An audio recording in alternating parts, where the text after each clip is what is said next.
We've seen Ninjas have some success on in the past, aligned in one game, but it still wasn't enough to put it away. Will that change right here, right now? These guys are going to be hungry for a win. Still, 9 games in the European LCS across now 5 series. It just hasn't panned out for them. We saw the lost records come up in the previous series with Dragonborns and Origin holding. You don't want to be in that company, I'll tell you what. No, you probably don't. All right, well, we'll get into the picks and bans here because the Shen was taken off the board by Ninjas. Clearly, they don't like their own kind very much, but it's followed up by the Galio and the Caitlyn away from HeaQ. And honestly, he had, up until the very end, almost a perfect game.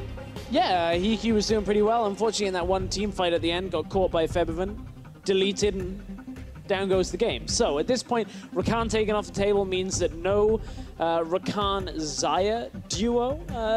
Banned by Rek'Sai is a weird one because if H2K had gone the Thresh the first pick, you'd have the Rakan in response, but there is always Tahm Kench available. So we may just see jungle priority, the Kha'Zix or the Thresh here for the support at least coming through on Thresh. Clearly Ninjas in Pyjamas is the second time they focused on Chei. They just give him Thresh though in the first rotation. Yeah, I mean, there's things you can trade for it here. You can pick up either the Xayah if you want it. You could take away the Kalista, grab yourself the jungle matchup of choice here. The Kha'Zix if Shook wants it, deny it from Jankos. What is worth The giving Zac up the Thresh? is available. That's true. Shook could take that one. You can steal a whole lot of things while you're able to slingshot into the pit, and it looks like it's going to be a Varus picked up by HeaQ. That wasn't the one I was expecting NIP to pick up, but it is no surprise. It's HeaQ. It is basically his most played AD carry for the entire season so far. And Ashe is the other option that we've seen out of them, but H2K, I think that might be where H2K opt in response. You got to think they're going to pick up Zac with this. Otherwise, it's just dead giveaway to Jankos. Or, okay. Rek'Sai's well, a vote. Rek'Sai has a better early game than Zac, but has less teamfight presence than you would anticipate. So the Rek'Sai here, Shook looking to get into lane early. That's what helped NIP have a good early game. I feel like Jankos hovering the Olaf, probably more just like a joking thing than actually picking it. He loves to troll people in and out of champ select, for sure. They're going to switch it up at the last second. It's going to be the Twitch locked in for Nuclear. They're going to Twitch it up at the last second. At that point, Jankos setting up Nuclear and Chei for a much less defensive bottom lane. As you can see, it's more of a kill lane up against that Varus. Yeah. Probably Zyra will get locked in as the last pick for Ninjas in Pyjamas. Either that or the Tahm Kench. We'll see if it ends up being the case. H2K having a little bit of fun once again in the pick and ban phase. Last couple of seconds going away. There it is. It's an all-green rotation.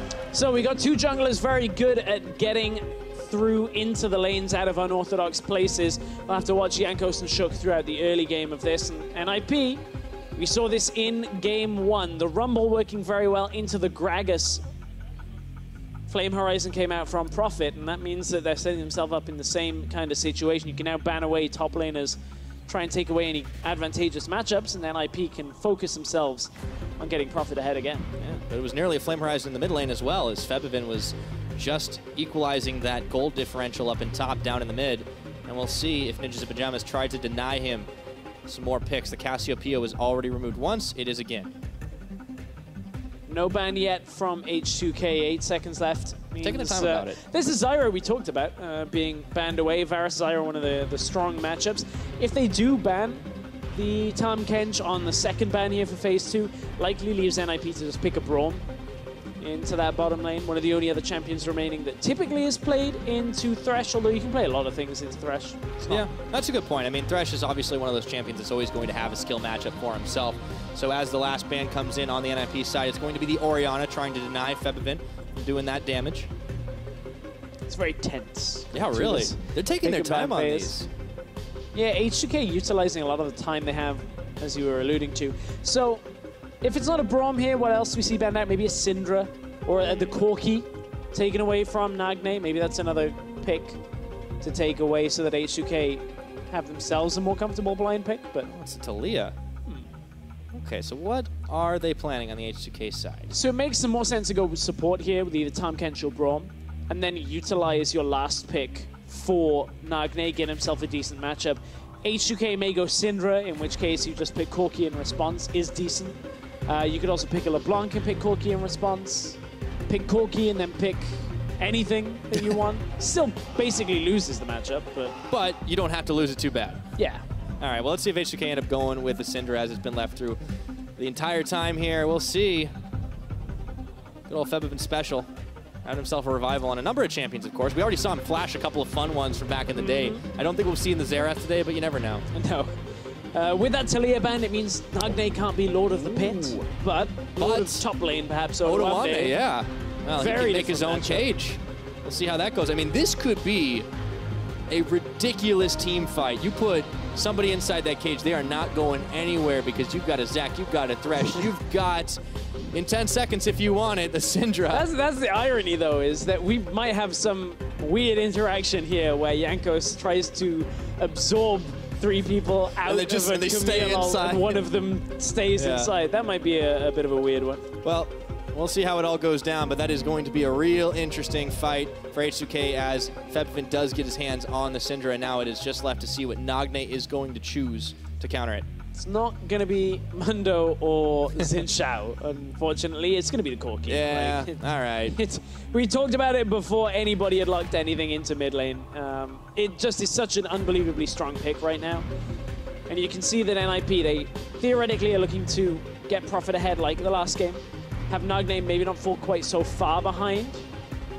But at the same time, you're playing into a Syndra. This is Febiven's Syndra as well. He's been very good at punishing people in the laning phase utilizing this pick. Very true. Nagne is going to have to watch his back. Even in the last game, it was still a rough matchup for him. But H2K, they've got power in just about every side of it here. Odoamne on a pick like Camille. It ain't Fiora, but come on. It can still really tangle. Prophet could be in trouble once again. I wonder where the jungles are going to start things off. If they head towards the top side early. I think that's where Shook's going. We'll have to watch out Jankos. He's been pretty good at tracking the enemy junglers for a while.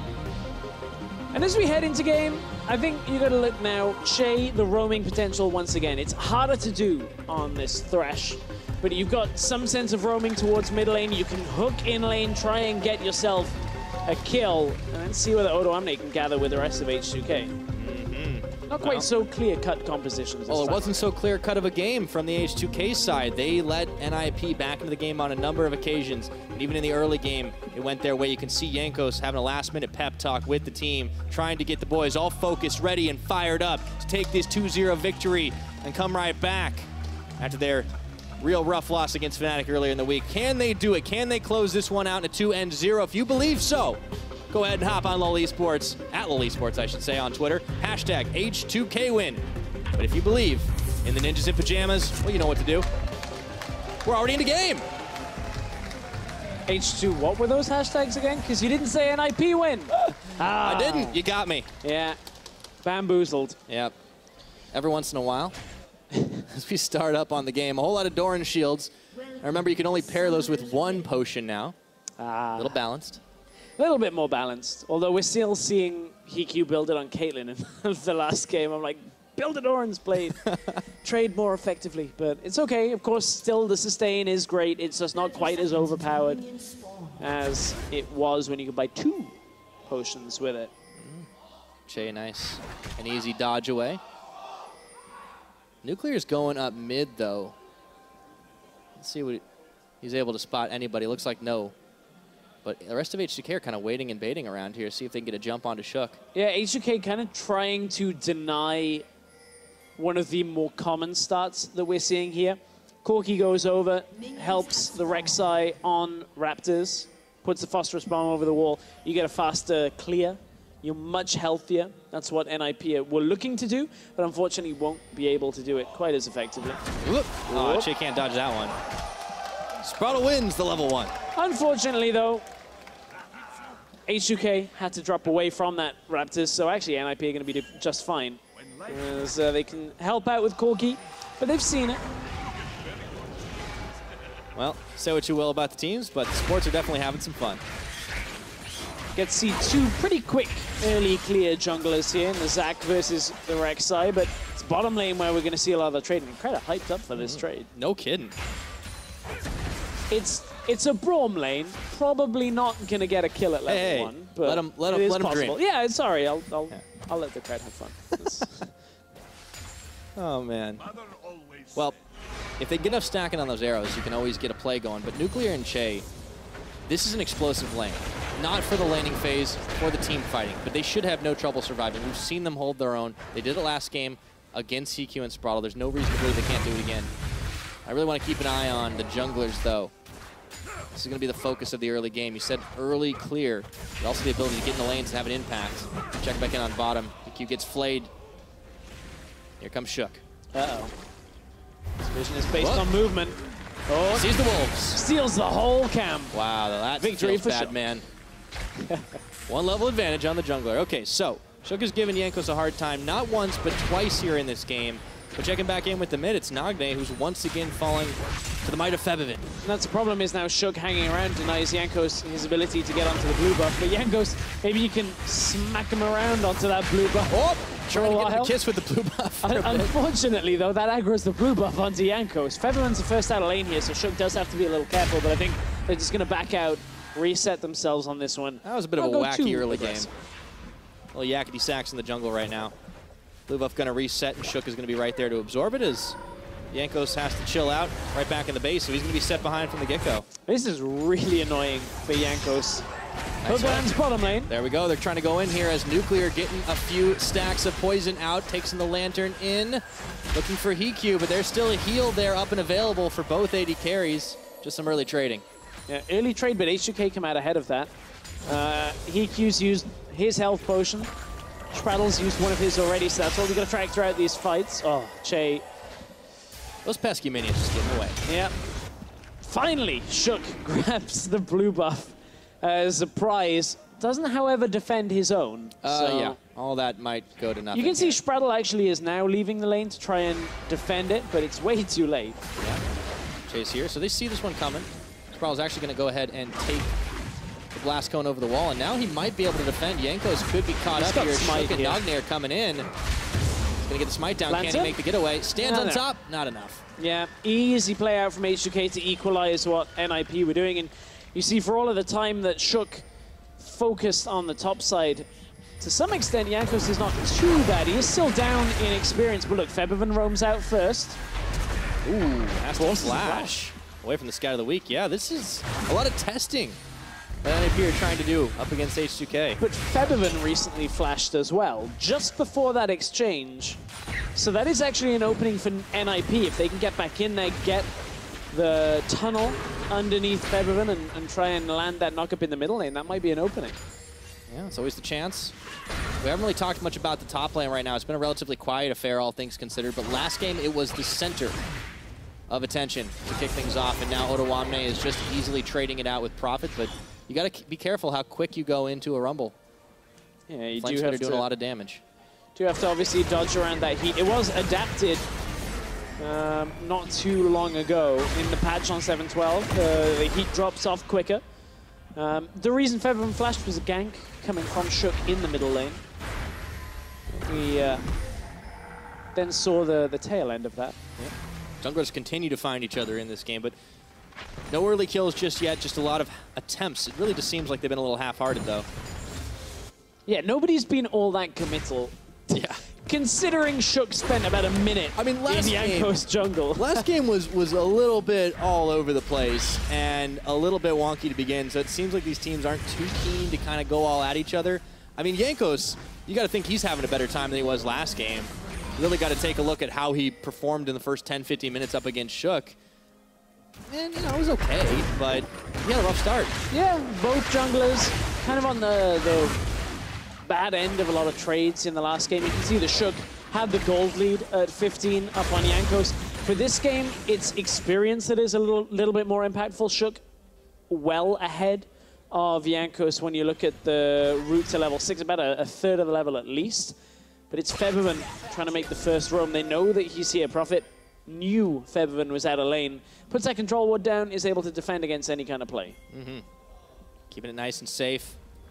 Nothing they're going to be too worried about playing for on the map to start things off. HeaQ working his way once again into the H2K jungle, but just to throw a ward this time. Once again, though, Nagne struggling in the farm game up against Febiven. He was down 6 or 7 CS. And this early on, we've already started to see how Febiven can compound leads based on a CS differential. Interestingly enough, though, Febiven yet to win on Syndra in the summer split. 3 games played, 0 wins. See if he can turn his fortunes around on that pick. Well, they're well on their way with the one-game victory. However, Jankos is about to face check right into Shook and Sprattel with the unburrow. Surprise! He's going to have to go hopping. Takes the lantern out right at the opportune moment. Jankos smiting for health there as well at one point during that exchange. Hasn't really found comfort in his own jungle for a lot of this early game. And that's been a testament to what NIP have tried to do. We'll see whether it actually expands into a larger lead for them, though, because Shook on this Rek'Sai, he's going to have to get into lane, start causing a little bit of trouble, start getting on top of some of the H2K carries, perhaps. Febiven has no flash still. Shook's nearly level 6. That would be the time to do it. Yeah, always possible. Ooh, and that's a flash for flash, and another one following through. Shook has got his eyes on the bottom side, and it looks like it's going to be first blood over to the jungler from NIP. We were looking at how maybe it was going to be the level 6 point for Shook. Well, he manages to get down into the bottom lane, even pre-level 6. That's the 9th first blood in a row for the Ninjas in Pyjamas here in the summer split. Pretty sure it's all been Shook, too, or just about. Well, he's been involved, got this one again, so padding some of those stats. Nicely done for him right now, and that's going to give NIP a bit of a gold lead.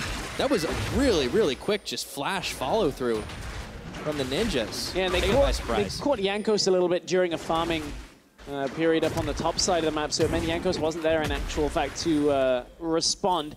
Jankos beat Shook to level 6. We were talking about how the experience should have been in NIP's favor. Well, it didn't even matter that the level 6 point wasn't there. HeaQ didn't connect with the crowd control, but 3 versus 1 under the tower. It's going to go in Nip's way more often than not. Easy pickup onto Nuclear, who now has no summoners himself. Had to pop both of his just to try and stay alive. Futile effort there. Shook will be able to grab himself the red buff on the back half of it all, as Jankos on the other side was donating the blue over to Febiven, who has his flash up and available again, so it'll be a little harder for Shook to try and make a follow-up play there. Nagne still actually hanging pretty tough on the farm. It's only been a 3 minion disadvantage, but I guess it's about to even up as Febiven just clears away the wave right there. Yeah, he's caught up. It also means Febiven can't quite do so much in the trading while Nagne has the Hex Drinker. So in that respect, Nagne able to keep on. There was that wave in front of Febiven, though, and that opens the CS disparity right back up as Nagne had recalled out. Of course. But it still seems to be the long laning phase for both these teams. With some jungle intervention, of course, it really hasn't been too much action. And we do have another very valuable dragon on the bottom side of the map, and it's a lot of NIP vision and Nagne around it. With the package, you said we haven't had impact, we haven't had a lot of emphasis on fights. Well, this would be the time for NIP maybe to look for one, as that package is about halfway through the duration. Bottom side vision around the dragon is in favor of NIP. They have at least some vision control, so H2K can't rush towards it. But Jankos going to do his best to clear that out. Yeah. NIP hadn't even found any members of H2K, in all honesty. This is sad. Package is going to tie him out. Well, Corki's good at taking blue buff on his own. With Sheen, he will probably lose a decent chunk of health, but it doesn't really matter at that point. You take the blue buff so fast that you end up okay. Shook going to be making his way all the way down here into the river. It looks like the rest of H2K have gathered. Maybe now's the time to get things going. Past 10 minutes on the clock, the Mountain Drake up and available. H2K all of a sudden getting a little antsy to try and get some action going. Well, they know that they're quite strong now in the sense that if you dive with the Zac, you of course have the cell division. You can kind of keep yourself alive. You got the ultimate available as well. With no wave, though, it's kind of a tricky ask. You'd easily kill a Corki with the Syndra damage as well. Here goes Jankos. Unleash the power, and in comes Jankos to follow through. Pulls him right back on in, but there's a teleport coming, and Nagne has survived the onslaught of damage here. Teleport will not finish. Prophet ends up canceling it as he makes his way up top. I said easily kill the Corki, actually. That Hex Drinker allows Nagne to stay alive, not even utilize the flash or the exhaust coming through. So that was actually a lot safer for Nagne than first anticipated. Yeah. Able to stay alive, doesn't burn any summoners, neither does Febiven. But yeah, the lane phase continues right now. Still the slim advantage from First Blood over to NIP, and as Chei checks the brush, you get the back from Sprattel, in comes Jankos once again, but that's just to clear the last of the wave. Observers baiting everybody, thinking Nagne was in lane. They fooled him. Nagne was in base. Now it's just a push onto the tower. Hey man, everybody gets debated once in a while, including us. At that point, Nagne, there was no baiting him around the tower. He already backed away. Nice playing nice and safe. Gets out. That's the thing. However, NIP are continuing this defensive kind of mindset, right? Like, they're not going for the big plays, and Nagne, unfortunately, is unable to hop that wall with the Valk. He has to flash it. Yeah, this time needed to flash. Knew that the ultimate would have come as a follow-up from Jankos if it have connected with that Q. HeaQ, however, looking for a play down on the bottom side. Remember, the Thresh is on the other side, so this isn't the Lantern play that they're looking for, and there's no TP available. Nagne's coming in too. Bringing Nagne down. Boy, Jankos picking his red buff up. It looks like they're gearing up for the fight. Jankos is here. Like, I don't know whether NIP this is going to favor them. Right into Sprattel here. He's got one Odoamne stack. has TP. Another. Pulls in Sprattel, but the rest of NIP have arrived, and Jankos is bouncing down into the bottom lane, but this is chaos here, as HeaQ is going to get taken low, but not taken down. Chei's going to be the first casualty of this fight, and Odoamne trying to join the fray, but he is not fast enough to get out of harm's way. H2K are able to turn that one right around. It's a 2 for 2. A 2 for 2, but at that point, you look at it, H2K, they brought Odoamne down to the fight. Prophet didn't have his teleport available, so he's being focused up on the top side. H2K need more from this if they want to take the exchange. The kills did go on to Nuclear, which is a good benefit for them. But an even trade is not exactly what H2K were looking for from that. Now Nuclear was pushed up on his own. He does have his flash, but he's not going to get a chance to use it. It looks like Nuclear is going down to HeaQ. Exactly the same mistake we saw from Nuclear in game 1. Overstaying after H2K getting something from an engagement and then getting turned on by the bottom lane of NIP. But all of a sudden the ghost switch is happening all across the map. We're seeing some moves all over the place. Prophet trying to be tough, and he's going to survive until Jankos comes forward with a stretching strike to finish the job, and Febiven's even going to be able to pick up Sprattel. It was a heroic effort, my friend. H2K were trying to give the kill to Febiven, and Sprattel very nearly saved Prophet's life, but if it wasn't for Jankos being able to flash forward, it would have been a very different end to that exchange. Oh, that's just fun. All right, well, squad goals, yeah. if it actually worked, I guess, at that point. Well, here's the start. Here's the start of all the action, where Jankos pops right into Sprattel, and then decides to go bouncing. Note Febiven's position in the base at this point. Running to the fight ends up being a 5v4 for H2K. This is a great start, getting at least HeaQ and Nagne towards that tower. Problem is, HeaQ is able to take out Chei before he drops, and then Odoamne was left 1 versus 3 almost. Jankos was there, but took him a while to be able to have that impact once again in the fight after that initial ultimate. Well, I mean, the smoke clears right now, and it's still a very even game. NIP holding that incredibly slim gold advantage, but it's 4-4 in kills. We're 15 minutes into this one. And this is where that early defensive mindset isn't going to be doing you any favors. They're going to look to try and make some plays here. NIP have to try to find something back, even if it's been kept close. They're going to have to try and make these plays to get H2K off their feet in a bad way. Let's see. Nagne, they hop in. It's Jankos looking for him. Scatter the weak, but panned away from it as the Twitch is going to be caught up. Nuclear nowhere to go. He's locked up, and the Lantern is going to save his life. But HeaQ's right on top of him and finishes the kill. Premonitions. Knowing bot lane was where the kill was coming through. NIP able to push down the tower now on top of it. And again, very similar to game number 1. NIP with the lead. In the early game, they've been taking it toe-to-toe up against H2K here. But this time they get the tower first blood on top of that kill, so we'll see what they're able to get done, opening up that gold lead for themselves. And remember, coming into today, NIP were ranked 3rd for first tower percentages, with 62% of their games they ended up securing that, and they've done it once again. H2K at least are able to finish off a tower in the mid, but that was a long time coming, and it gives them a little bit more of that gold back, but we're going to take a look at how Nuclear got locked up. Yeah, just ult from HeaQ. Nuclear had his flash, you gotta flash that.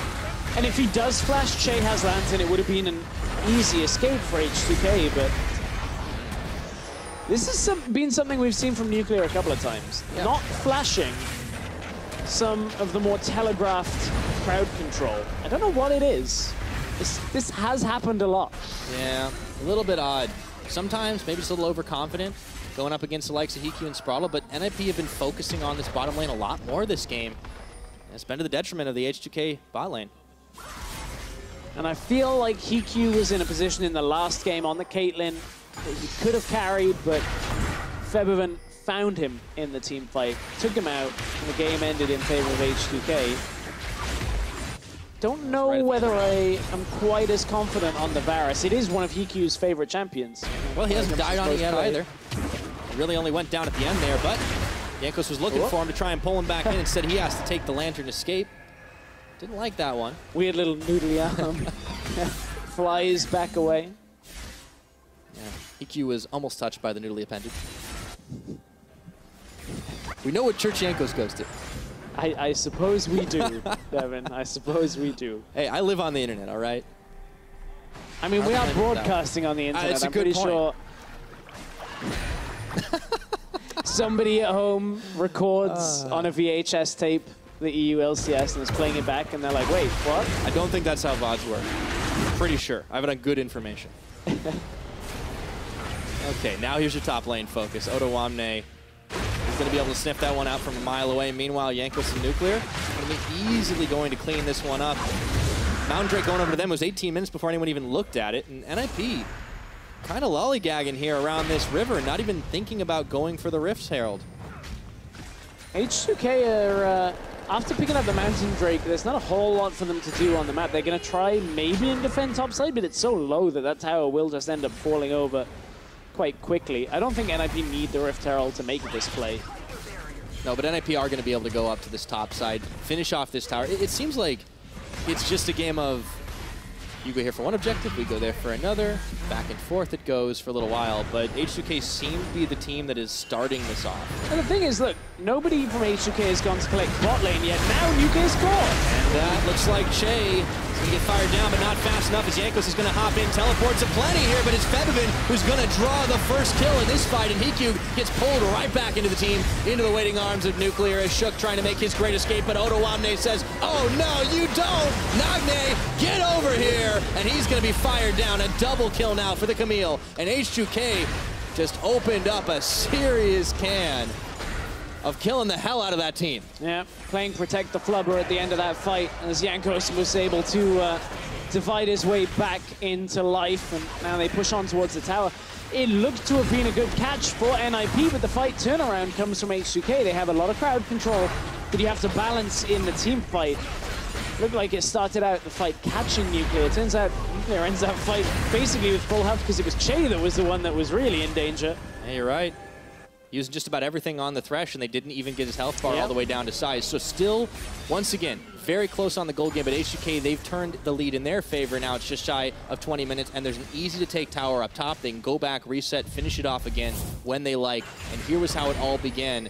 Chei just straying a little bit too far out. Chei starts on, as you said, they don't even get his health bar low. Nuclear was the one that healed through that for Chei, and then is able to output damage.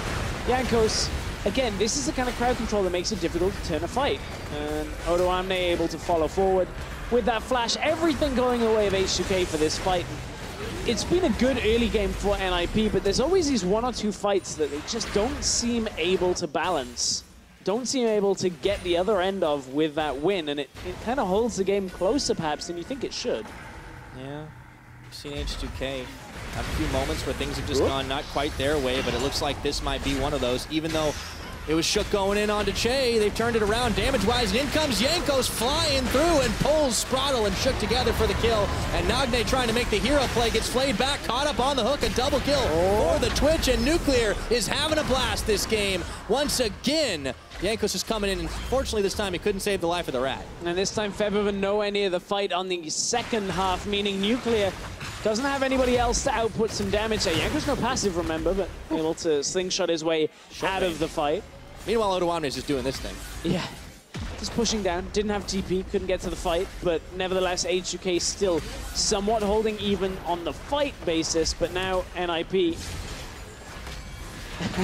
They were wondering whether anyone was taking that Lantern from Chei. Oh, hello. At the end of the day, you just needed to throw down the Dark Sphere. Yeah. All right. Febiven, 306, pretty respectable. Here's the start of that. Shook wants to go all in. Yeah, this is the engage onto Chei.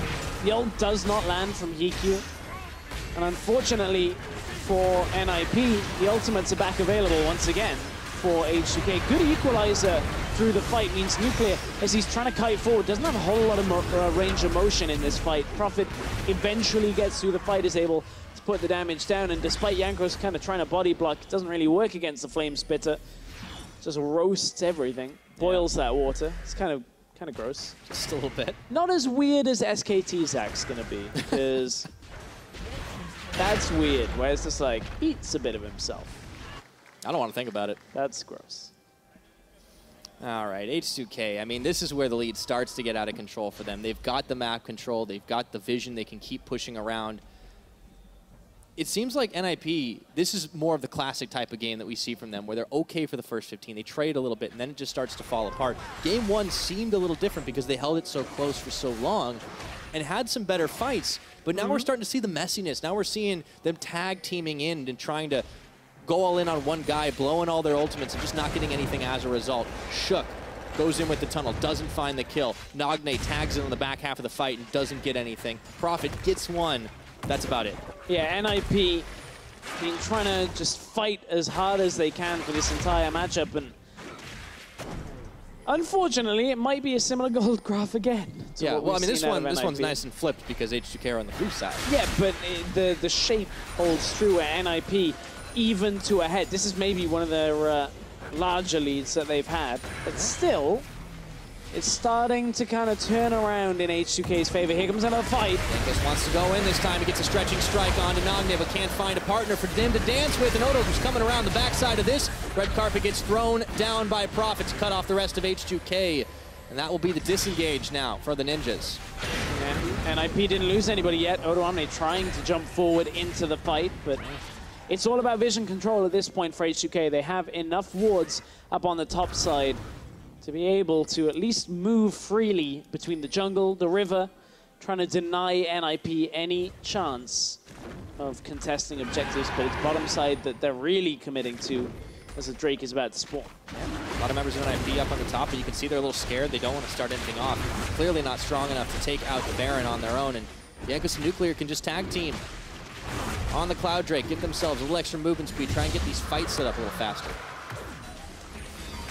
It's going to be about the split push game the later this goes for Odoamne, at least. No TP available right now means that NIP maybe have some sense of an advantage if they do catch H2K with Odoamne out on the side lane, but that will expire in a couple of minutes. But the real issue right now is Febiven. We saw recently what he was able to get done just by throwing down a Dark Sphere. He hasn't died this game. He's only getting stronger. 2.5 items. It's going to get out of control. Nuclear, on the other hand, he's got a lot of damage, but also has died a lot.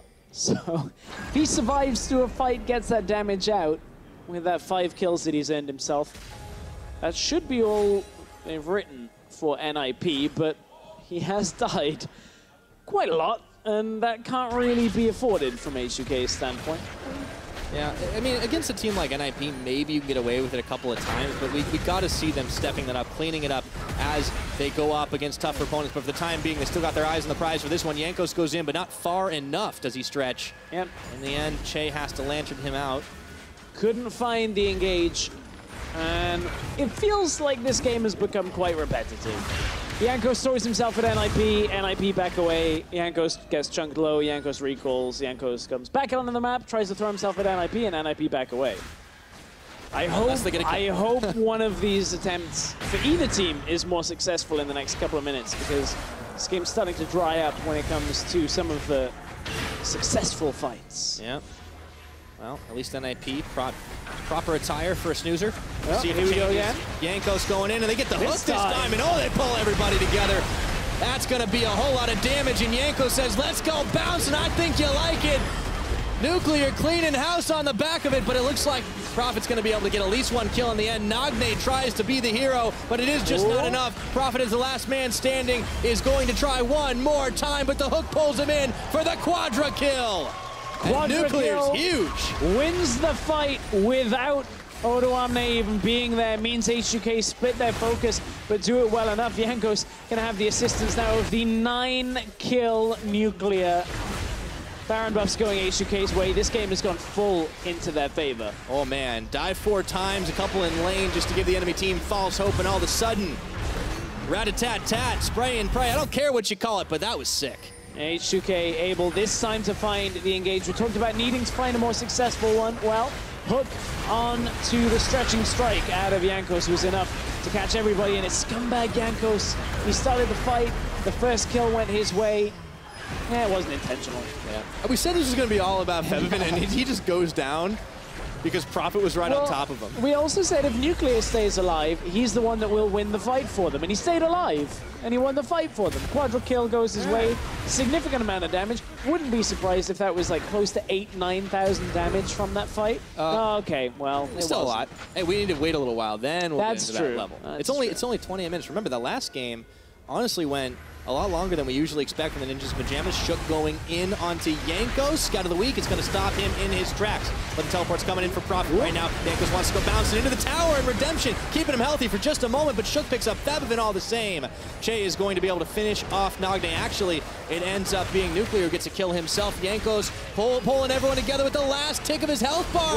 And Nuclear's going off again. How about that for 2 more kills? And Shook, you ain't going nowhere. It has gone from an even game to a nearly clean ace in favor of H2K, only losing Febiven once again. H2K have completely blown this game wide open, and you saw Nico watching on for NIP. I don't think there's too much hope of them continuing on in this game. H2K too far ahead with 2 minutes of Baron buff still alive. Before all those fights, we saw the gold graph and how it had started to trend downward for NIP, as usually expected, but this is the cliff just going right off the rails here. Sprattel's up to defend, Nagne's there as well, but with 28 minutes on the clock, it is such a massive gold lead right now, and Odoamne is going to be able to just keep split pushing with this Baron buff. Yeah, the rest of the team are going to empowered recall out.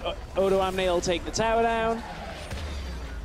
And it's just going to be an easy reset point. 1 minute 30, they can walk the minions back up with the Baron buff. And again, at this point, Jankos so far ahead, has that Gargoyle Stone Plate on as well. Drags 2 people into the back line, right into the waiting arms of Nuclear. And it's an easy pickup on the kills to start this. Prophet is realistically one of the only ones being able to do damage. Nagne is in a lot of trouble. Oh yeah, nowhere for him to go right now.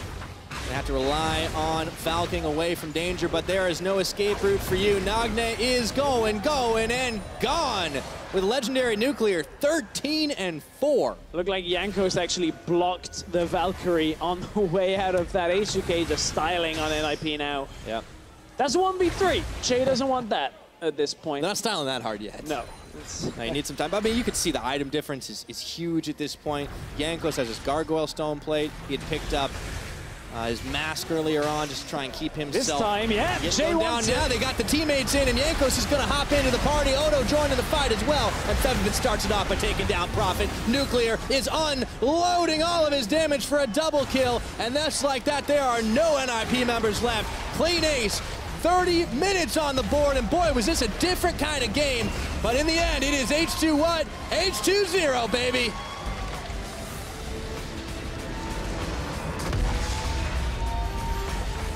Even game for the majority of that once again for NIP, but you look at the winner at the end of that game, H2K putting up massive numbers, the most kills for a player this split already out from Nuclear on this Twitch, 15 kills to end that game.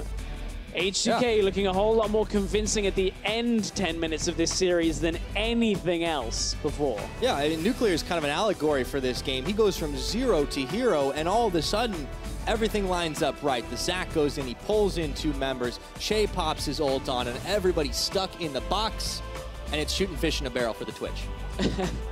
Yeah. It was easy setups in those kills. Like, Jankos jumps in, grabs 3 people, drags them into the back line. Oh, man, that was... But I don't know why it took so long for them to get to that point. It was a very strange series from the offset, but that last 10 minutes was how we honestly expected most of it to go. And that's something that I figure like H2K will probably go back and try and think to themselves, it's like, why did it take us so long to have that massive impact? And game 1, very close all the way throughout. If it hadn't have been for a clutch shockwave right at the end, may have gone a different way. That's very true. It was quite a long game 1, and you look at the way that game ended, it's hard to even think it was happening in the same series. NIP showed encouraging signs in that first game. The second one, it was a little weird. Let's be honest here. That was a strange start to both games. Jankos having a little bit of a tough time. Shook coming in, stealing his jungle away. But in those jungle fights, that's where things started to turn around. That's where Jankos was really shining. And still king of the jungle. Despite both series today being a 2-0, a lot of credit was earned by both Mysterious Monkeys and NIP today. Sure, there were mistakes by both teams. Right.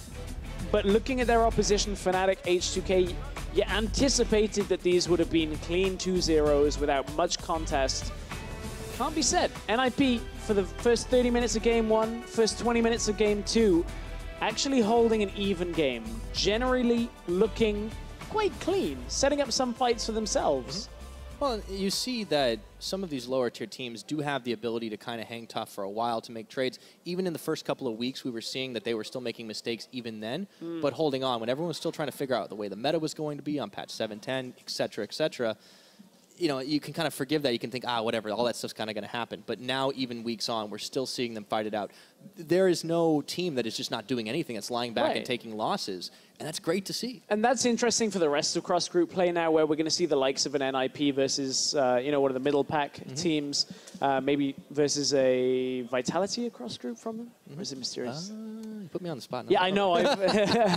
It's okay. When we get those middle versus bottom of the table, that's where we're going to see the real I want to see them against the Mysterious Monkeys, because based on what we saw from both teams today, that's going to be really interesting. That's going to be a real fun series when you look at it. And yeah, it's Vitality, the cross series from NIP. I was testing This could be good save. Good save. Drop me in it, but just, of course, naturally. Just save yourself. It's okay. Interesting series there. As you said, the Mysterious Monkeys NIP series is going to be a fun one. And I think it's going to be a close series for more reasons than the Origin Roccat series was from Spring Split. I just hope it's not so long. I don't know. That was, it was quite fun. One, That was one of the most memorable series like 10 for a lot of portals and everything is pretty interesting. But I think you're right, though. Both teams now that do sit at the bottom of the table do show a step up compared to what we saw in the Spring Split. Absolutely. Well, let's not talk about the losers. That's going to do it for us here at the caster desk. For more on H2K's win, Drakos is standing by with their player of the series. I am indeed. Thank you, Pyra. And, of course, a little bit of a spoiler there. But Febiven, earning player of the series, how does it feel? Great.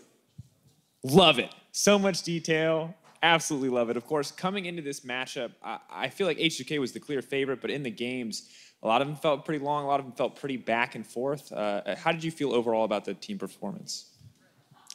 I think we played pretty sloppy again. I don't know exactly what happened the first game, but we were behind on top and bot lane and jungle. So there was a lot of pressure into my lane, which I couldn't really extend my lead, which I had. And I think we still managed to stall it fine and get our scaling and get the good fights.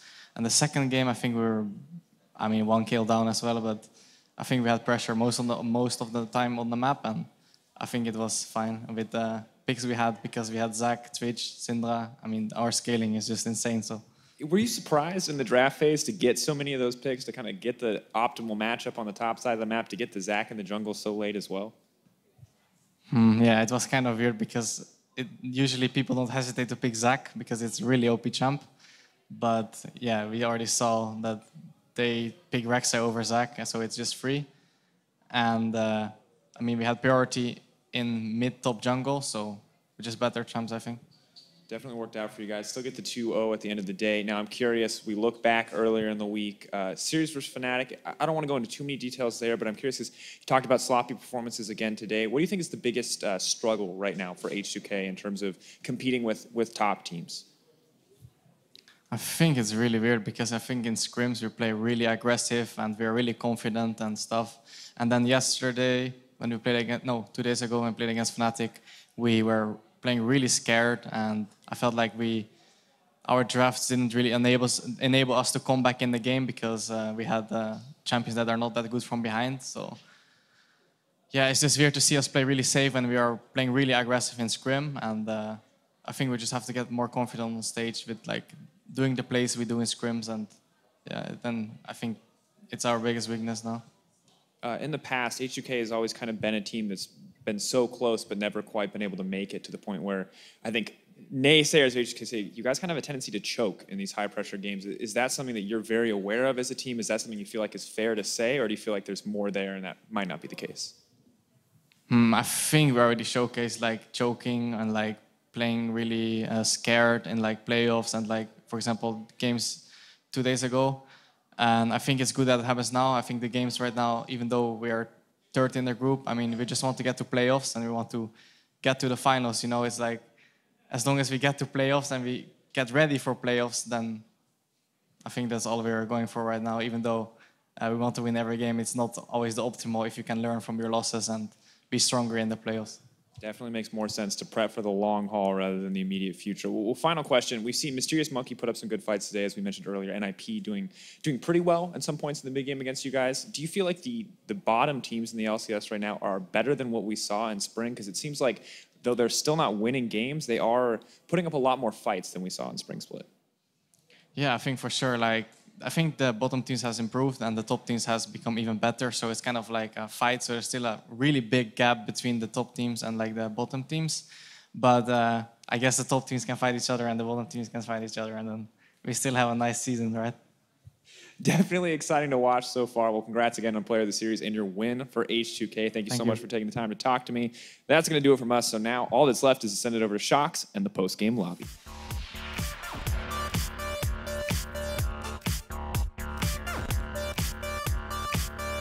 Good evening, everyone, and welcome to the post-game lobby. I'm joined by Deficio, Caps, and Soaz to take a look back at the first week of cross-group play. Hello, nothing really changed. We were just on a desk, but now we're sitting. Have you found a good way to sit on the chair? No, I have not. I'm like this, and then I'm this, and then I'm just going to sit like this and, Seems chill like with my you're friends. sitting to me. All right, let's kick it off with you guys, with Fnatic. A very strong performance in cross-group play. You guys lost to Rocket last week, but you bounced back phenomenally. You beat H2K, obviously. Today, you also beat the Mysterious Monkeys. And maybe for people who haven't caught the H2K series, once again, we're going to take a look at some of that. So as repeated, what was going so well? What was on point from Fnatic in that series? I don't know, I feel like it's a bit, as Febiven said earlier, they are just playing scared and it allows us to do whatever we want on the map. So we just like pick them apart and yeah, we went for a really good dive top lane in game 1 and not really sure. We just played good and they didn't play so good, I guess. Yeah, it looks pretty easy.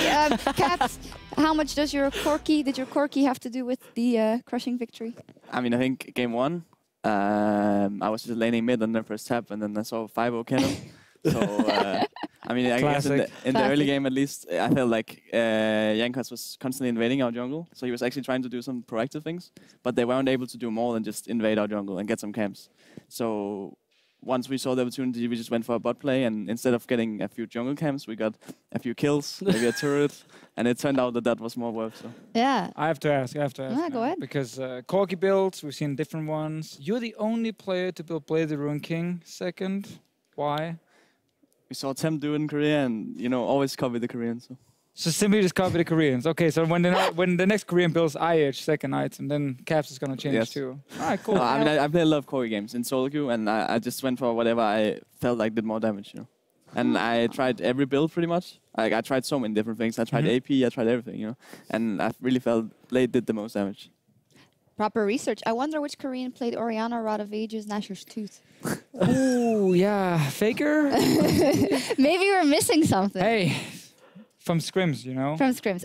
Final word maybe about H2K. Febiven had a lovely interview there where Drakos asked him about, hey, is the choking, is that still a problem? And he said, well, it's good that it happens now, but I guess Deficio, what you've brought up too, and why you said this is the last time I put my money on H2K is because it doesn't matter if it happens now, it's going to happen again, it seems like. Yeah, again, so let's pretend it never happened before and they just played Fnatic this week and there was some choking and they were like, once, You're like, okay, no problem, that's fine, we can believe in that.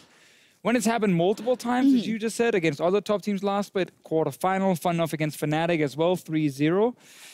I don't know. I mean, there's clearly a deeper problem that H2K as a team has not managed to fix with some of the vocal members they have on them, and also maybe probably as a coach. Huh.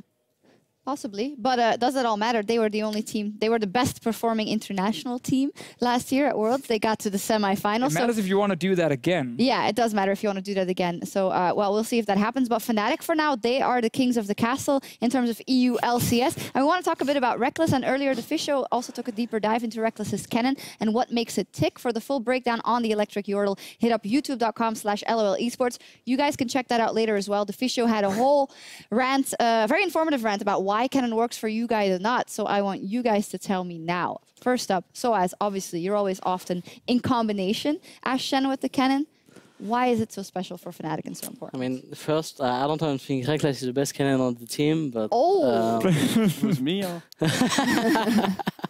No, what does it work for us? I mean, it's one of the ADs that you can pressure sideline with. So they always have to put like more members on the sideline. People usually have to go with the ADC and all this kind of stuff. As Rek'Sai can usually go on the sideline alone, and we can be proactive on mid during this time, or we can look for picks on the sideline because he's pretty strong 2 versus 2 versus 3 champion. So it's just one of the proactive AD, and he likes to play it, so it's good. It fits us well, so it's fine.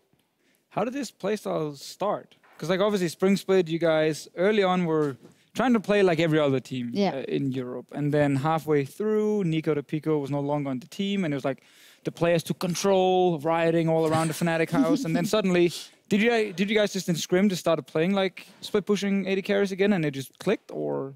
I mean, I think we are playing. Not really sure. Like we are not playing so many like different champion. Maybe in terms of like style, we are just forcing a bit more right now, and we are trying to pick like a lot of proactive champions, so anyone can create plays basically. Mm-hmm. So it's just easier. Like if you have a team comp with really little CC, it's gonna be really hard to be able to team fight. So if you're behind and you don't have much CC, then you can't. If the team you're playing against is minimum good, you cannot engage on them. And so if you have a lot of CC, you have multiple ways to possibly come back into the game and create fights and scenario where you can possibly win. Yeah, makes sense. Caps, the idea that everyone has kind of the power and the will to make plays on Fnatic and it can be responsible for winning the game. Is that something that you've been doing more and more now? Have you been feeling more comfortable to do that and take those decisions for the team in games? I mean, I think it's hard to have that. I mean, there's not that many proactive mids, I think. Mm-hmm. Talia, there's some Talia, some Syndra, and I can look for things. But in general, the mid laners we play, it's not like I'm doing that much proactive engages. You know, sometimes I will look for Talia ult on site, so I will look for Syndra stuns to engage and stuff like this. But I think it's more thing from like top AD and support where we look for a lot of proactiveness. And yeah, I mean, it's been working so far. Yeah, it's absolutely been working for you guys. It's not been working so well for G2. Let's turn to them. Ooh. Haven't been doing too hot. G2, they faced off against Unicorns of Love in a rematch of the Spring Finals, which may have gone the same way. But on the other side, it was Unicorns of Love who had the upper hand, Deficio, in that match. I mean, at this point, it's not really surprising. G2 is managing to lose so many different games. I think a lot of times they don't actually know what it is they want to play. Because the drafts are kind of all over the place. Randomly, we saw AP Kennen top lane come in yesterday when they were actually trying to win like 3 lanes at once. So Kennen ended up losing his lane against like pure hard engage come from Unicorns. And they just fell really far behind in the mid game and just got stomped. And the castle in the last game as well was actually super good from Exile. Yeah. So it's just really weird watching G2 play because they don't understand the meta or what they want to play. And I really think some of the members are underperforming as well after the holiday. Like, Expect is not looking good at all in the top lane. No, this, can you explain why you needed this yesterday? What do you think G2 has been doing? Larry? All I said was that, you know the story of the cursed monkey paw? It's a cursed monkey paw. Do you know this, like, you know what it is, right? You don't know what it is. Well, I know it can be cursed. Yeah, so basically when you wish for something, you're going to get it, but you have to, of course, pay a price. So I feel like G2 actually wished for international success, and the price they paid was that now they're stuck in Europe. So they're basically like Fnatic is now taking the throne because G2 got international success due to the cursed monkey paw. So that's why we had the monkey. Just watching this without sound, just a Deficio going like this, like EU LCS broadcast, man. We don't need you anymore, Larry. So peace out. So I would like to ask you guys, just from your perspective, what's kind of going wrong with G2, or why have they still not been able to catch up to the level that they were before MSI, Caps? I think it's a bit hard question, but I think when they first came back, there was obviously some things they didn't know. They didn't know what to play. They didn't have the... I mean, they hadn't played for some time, probably only played it like a game at home or something a day. But now I feel like they should all know exactly what to play. And you can't really blame it on them not knowing the meta anymore, because it's been like multiple weeks. So at this point, I really don't know what's going on wrong with them. I think maybe just lost belief in themselves. Before they were riding on momentum. They always knew, always we're playing against the EU team, now we can win. Yeah.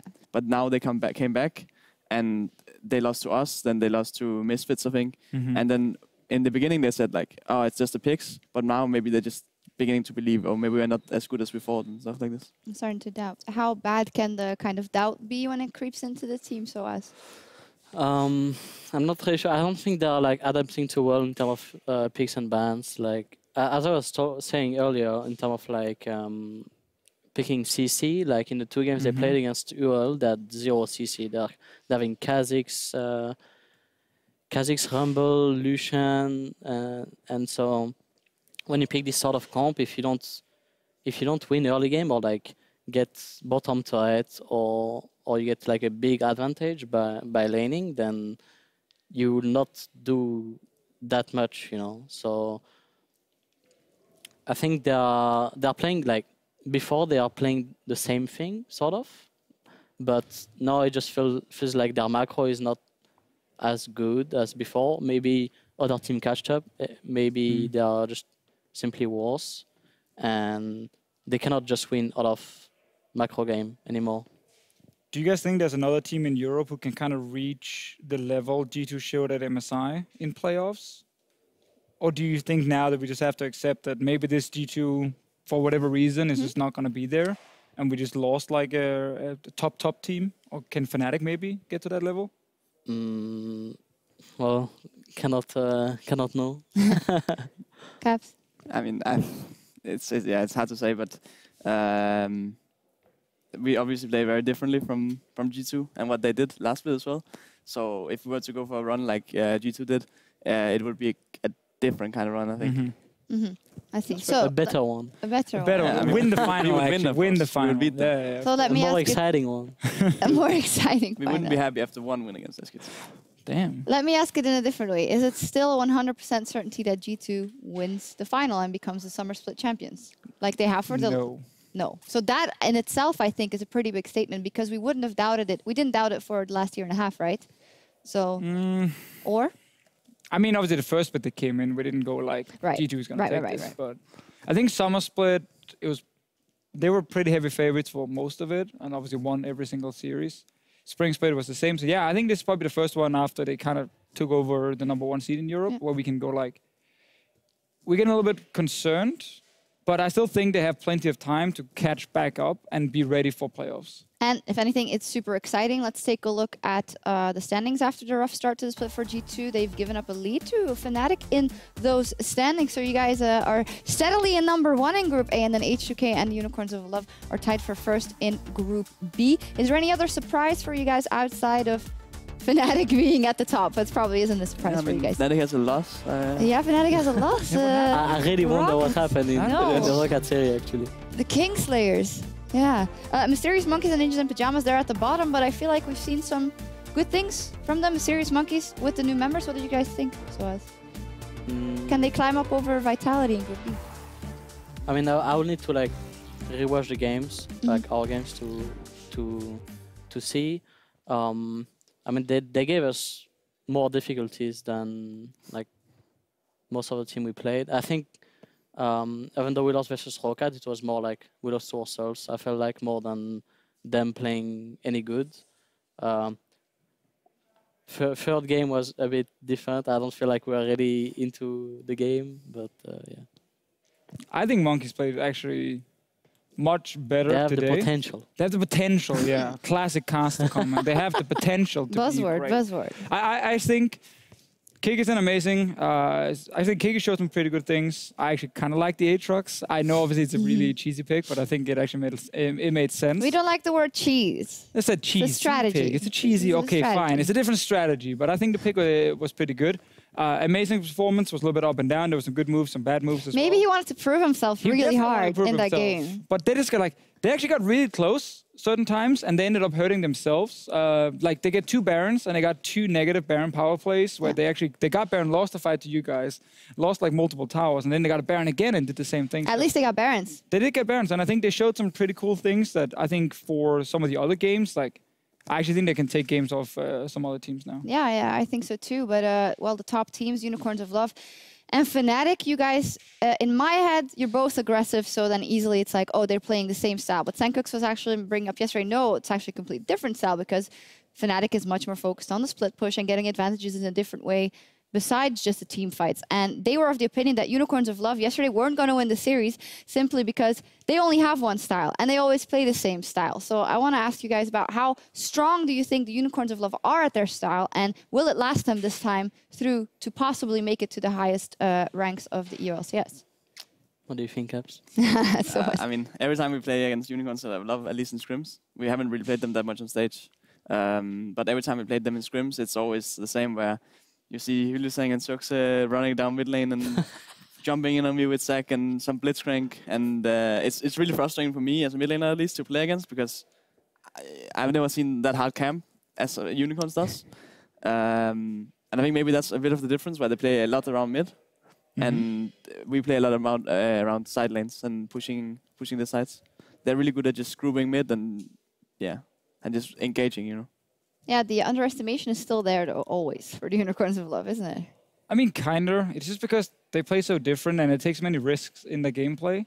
So, like, a lot of times, a mid laner like Caps is going to be like, why is this guy mid lane now? He shouldn't be here. That's a bad play they're making. Great play. And then he dies, obviously, from it because he didn't expect him to be there. And then the play actually worked. So they gamble a lot in the way they're playing. And that's why some of the games they can actually get a big advantage, and other games they can fall really far behind due to the play backfiring. Who's like the furthest away from the Unicorns of Love in terms of style of the top teams? H2K. And why? Yeah. And I feel like H2K has been trying to insert more aggressiveness, maybe for that reason alone, because they do keep falling to an aggressive Fnatic, to an aggressive Unicorns of Love. So do you think that's maybe where they need to improve the most? I mean, it's definitely a problem for them that they react extremely poorly when someone is actually playing very aggressive against them. So that if they want to, win the EU LCS, then yeah, that's definitely something you need to work on.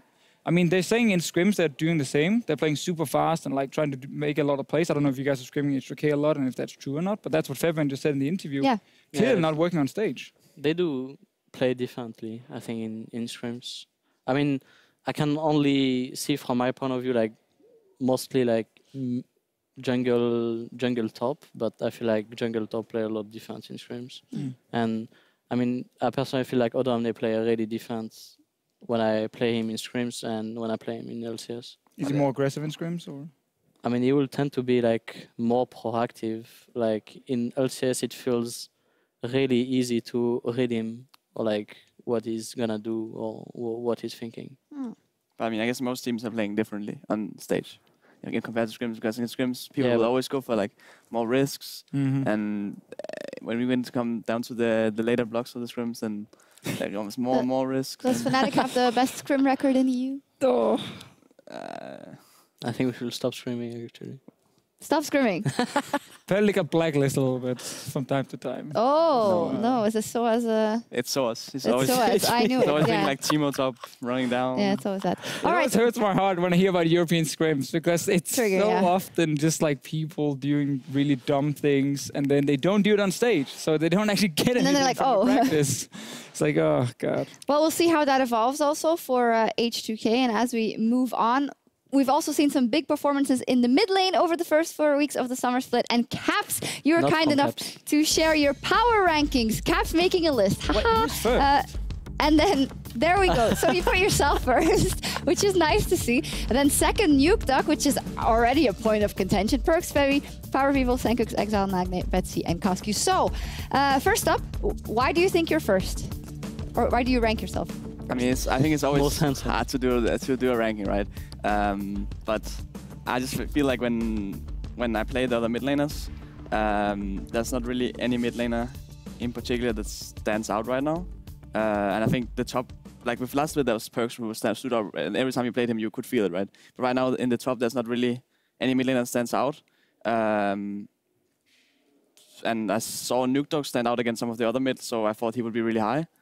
But I mean, I just chose to put myself highest because yeah, fine. someone has to be. You know? So, NukeDuck, what do we think about NukeDuck in the second place? Because he's someone who had on and off games, right? And we've actually had question marks for the longest time. Does he still have it? He's at least shown it a bit, I think, this split, Deficio. But do you think he deserves the second spot?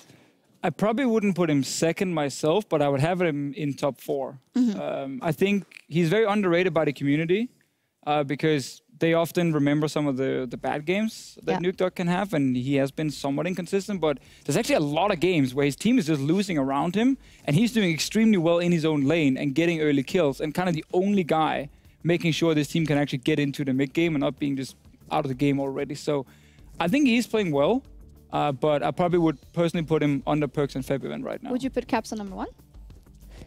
I think right now, Caps number 1 is actually very fair. Oh, there we go. So, what are your thoughts about the rankings? Anyone who's out of place? I mean, talking about NukeDuck, I feel like when you feel like you're performing good yourself and you're not necessarily doing so well as a team, you tend to like focus a bit too much on yourself. But what I like about NukeDuck is that even though he probably feels like he's performing good, but he's still like proactive with his team, and he still look for play to make with his team. So he's still like, he's not only focused about himself. So I think that's a really good thing for him. Why is the mid laner for the second best team in the league at number 7? Exile, why did you put it so low? And what is for you kind of, if you have to go over Power of Evil, Senkux and Exile, why did you put them in their positions? I mean, I think it's always hard to rate people, right? But I think right now, the last couple of weeks, Exile has had a really rough few weeks, and it's actually kind of weird because the first week he was really showing up, and we scrimmed him before the split started, and he was performing really well. But then as the split started progressing, it just became worse and worse, I feel like. And I'm not sure if there's something wrong with him. Maybe meta feeling. Yeah, either that or he lost grasp of the meta. But I mean, there's definitely some problems for him right now. Yeah, we're definitely looking for him to climb back up the rankings. Deficio, some thoughts? Yeah, I think with the Exile one, like for me, sure, some of the meta or some of the picks he has is maybe not what other mid laners are going for. He's playing a lot of Ryze as one of the only guys. Only NukeDuck also played it. I think actually in the world right now. But I think for me, mainly the thing with Exile is it's not even so much like mechanics or anything. It's just like he's making really weird and bad decisions in the game, like unnecessary decisions. Like he will lose his flash, sit on 20% HP, and instead of going back and recalling, he will just run forward and start pushing in towards the enemy tower, and he just gets ganks and dies. So it seems like this mentally he's trying way too hard to do stuff when he doesn't need to. Maybe it's one of two things, right? Xerxes comes into that lineup and does amazing and is making all the right moves. Maybe he feels like he has to kind of match that. Or the way I look at it is we have all these arcs of progression, and what Perkz talked about last year, where he said, yeah, you start by being mechanically really strong as a mid laner and you can out 1v1 them, then you play LCS or you play the professional competition. You have to learn different things. You have to learn the hold back, you have to learn the macro. And for me, that's where Exile, he's not really taken that next step. And I see that in you, Caps, for instance. Obviously, you've had experience in a TCL as well, but you don't just jump in like a headless chicken anymore sometimes, you know? He does that a lot. He does that a lot. Scrim. Oh, never mind. So maybe that he just needs someone to push him to the next step. Sure, I mean, that's obviously where you have your team around you and your coach, and I would think at this point that Exile will look at the VODs as well and kind of figure out, okay, am I doing the right thing? Yeah. Probably not. Yeah. But we can see can also be a huge advantage if Exile goes back up for the Unicorns of Love staying there. Any final thoughts on the rankings? I want to know what Caps needs to improve on. What is Caps' weakness, according to Caps and then according to Soas? There's too many. We'll be there really late. No, but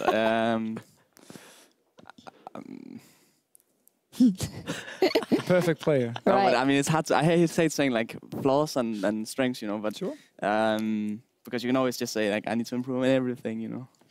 But yeah, I think it's just about playing. Maybe, I mean, you can always say that taking more scrims, more like LCS, and playing more consistently in scrims, so that the scrims will match the LCS performance. Because a lot of our scrims are, you know, a bit more aggressive, I guess, than those days. So. Because of who? because, yeah, I mean, there's a team thing, you know. All right, so SOAS wants to see Caps take it more seriously, even in scrims, correct? I think it's like not an individual thing. It's a bit for everyone. It depends. It depends of the days as well sometimes. Yeah. But yeah. Right. All right. I mean, it happens to a lot of teams, honestly. Probably us and UL a bit more than others, but yeah. All right, well, we'll round it off there. Thank you so much, Caps, for making your list and the insight. We'll have to see who lives up to the title of EU Mid as cross-group play continues next week. Do you still remember the list meme? Anyone? What? The Caps' list? Yeah, Caps' list. Oh, I do. I remember. We brought it up. We went there. So for now, we're going to move on and take a look at some few players that have made a strong impression. Here are your LCS big plays of the week, brought to you by Acer. First up, Misfits Gaming. They brought a new meaning to All In versus Vitality, and @Agasotero9 tweeted, "That is a Jarvan plus Orianna combo right there, to the face, stomped."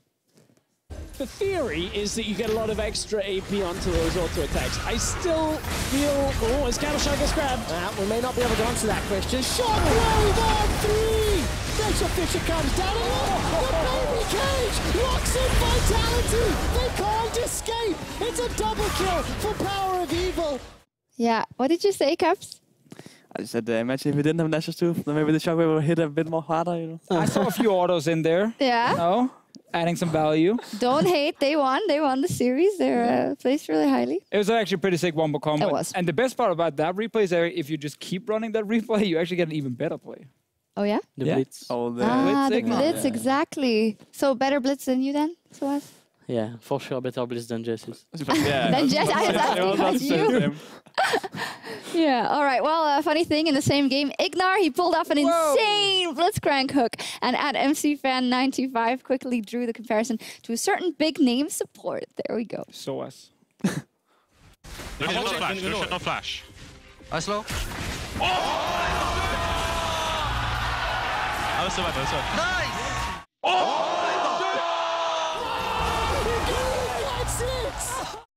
All together? Oh! No, yeah, only me. All right, cool. Nice, calculated. Good stuff from Ignar. Yes. Okay. Was that crazy? I don't know, man. Come on, guys. That was a crazy play. I mean, they do this every time. When we watched it, Jesse's was really not impressed. He was like, it's just Lucian being bad. But Jesse has not been impressed. He's not been impressed about anything. He was asked about the Rift rivals yesterday, and he was like, you know, EU and NA, and he's like, oh, they're both bad. Like, both EU and NA are not good. He's just shooting it down completely. So Jess is not easily impressed. That's what we're going to take away from this. Well, final play, the Unicorns of Love, they got the win against G2 in no small part to the spring MVP. Tom's X called it out for what it was. Dirty stuff from Vizicachi and a Baron for the Unicorns of Love.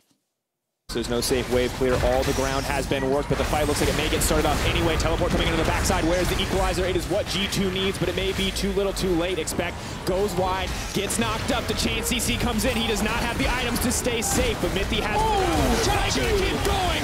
That's explosive. The engage comes in. Xerxes hungry for blood. Out comes the ult. Die, die, die, he says. Makes it look clean. Massive 4-0 going in the favor of Unicorns of Love. Yeah, Spring Split MVP. SOAS, how do you think our Spring Split MVP has been doing, you know, lately, Vizicachi? I don't know. I think he's okay. I think he's okay. Who's the best top laner in the league? Me. You're the best top laner. Well, you have the same thing as Kev. Every single role. This is Fnatic number one. Yeah? What would you say? Who's the best top laner? Right now?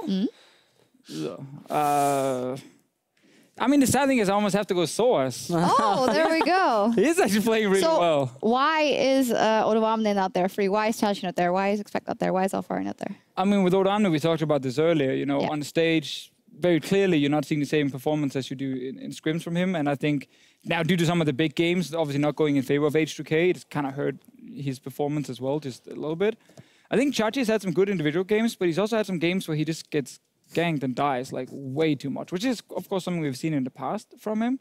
But it's kind of hard to not look at the Fnatic players, especially, you know, the two guys next to me, because they are actually doing really well. And it annoys me to say when you're sitting right here.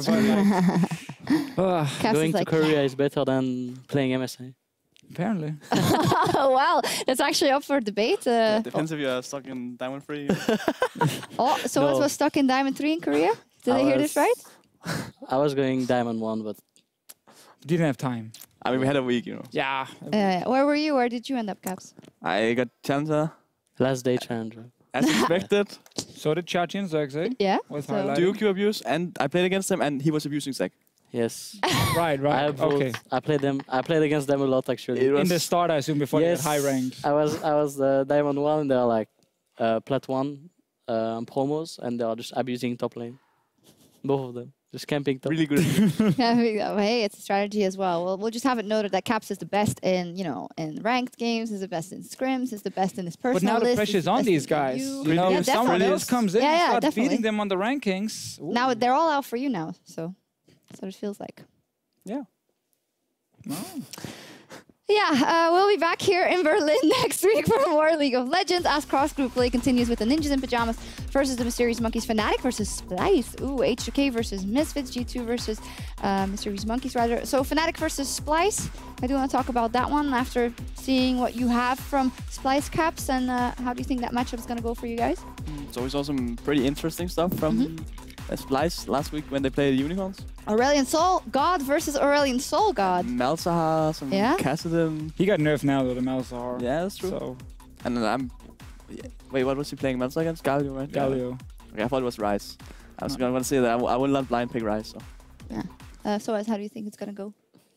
I mean, I think Splice is pretty annoying to play. At least from like my own position, I think Wonder is really good top, and I think he's playing well with Thrashy on top lane, so gonna be interesting matchup for sure. Definitely so. G2 is playing the Mysterious Monkeys. So, I mean, maybe the upset's in the making. The scary thing is Mysterious Monkeys look pretty good today. Like, okay, they look okay today. I think G2 can probably take a game. This should be the game where G2 will bounce back, but I don't think it's as clear-cut as I would have said a week ago before the roster changes. Yeah, we're going to go again. Yeah, this was where they should bounce back. And when they don't, well, next week is where they should bounce back. No, if they do not bounce back here, then it's panic, you know. Then it's panic. He did say after Rift Rivals they wouldn't draw again. Yeah. That's true, he did say after Rift Rivals. Well, we're going to have to panic because we're sending G2 is one of the European representatives at Rift Rivals. So as Europe, we're going to have P1. Still better than P1. So not as bad. Tricks Nidalee, Mike Young's Nidalee. I don't know. One ban. We need we need a ban. All right. Nidalee in 2017. Yeah. Hey, final thoughts maybe for Rift Rivals. You guys excited to play some international competition? It's been a while, so as. What competition? No. Trying to build I'm going to give you a chance. I mean, it's always interesting to play against teams that usually don't play against.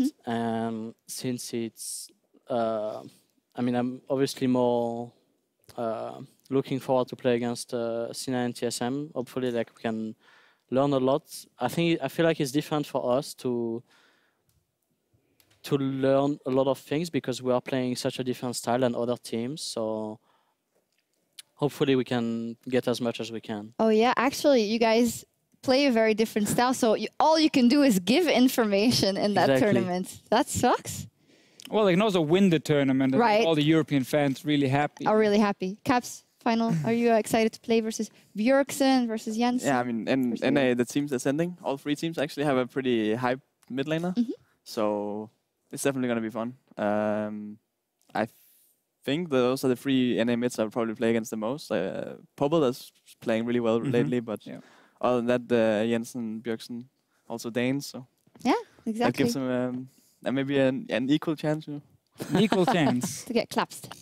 To get capsed. All right, cool. Well, that is it then. I'm really looking forward to that and to the continuation of cross group play. Time for us to call it a night here from week 4. Thank you guys very much. Thank you guys very much for joining me, and we'll see you again next week as the EU LCS continues. Have a great night. Au revoir. It's Saturday though, but they forget the other 3 players for some reason. Well, we have 3 more players. Actually, I can dangle. Hit lane, Drake. Oh, leap forward. Husky over to the blush, but that's going to be trouble for Caps. That's so much damage going down, flashing out with the red buff. No, yes, the auto comes in. Topside. We don't need to fight. Nice. Oh! But there's the stun. Oh, knockback. Beautiful. powerful force of will to scatter the weak to save the team, but Dream still may drop. Now they're going to find game 1 here against the Mysterious Monkeys. But you can see Fnatic moving. They're trying to find a pick. Dreams does get taken down. Fnatic once again in control. Instantly get aggressive into the mid lane. Yuki gets popped. Blitz. Okay. I can solo ni. I can jump up. Syndra. Come to me. I slow. I got Syndra. No.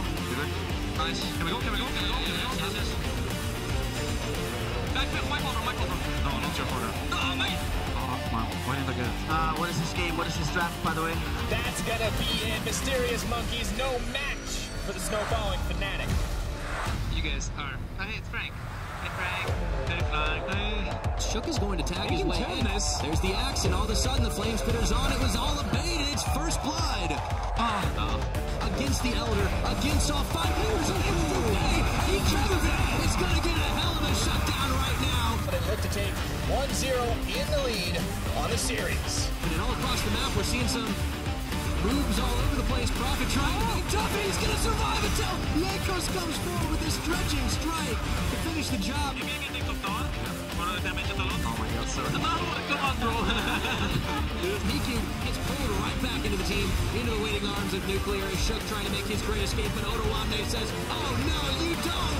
Nagne, get over here! Looks like Prophet's going to be able to get at least 1 kill in the end. Nagne tries to be the hero, but it is just not enough. Prophet is the last man standing, is going to try one more time, but the hook pulls him in for the quadra kill! But in the end, it is H2-1, H2-0, baby!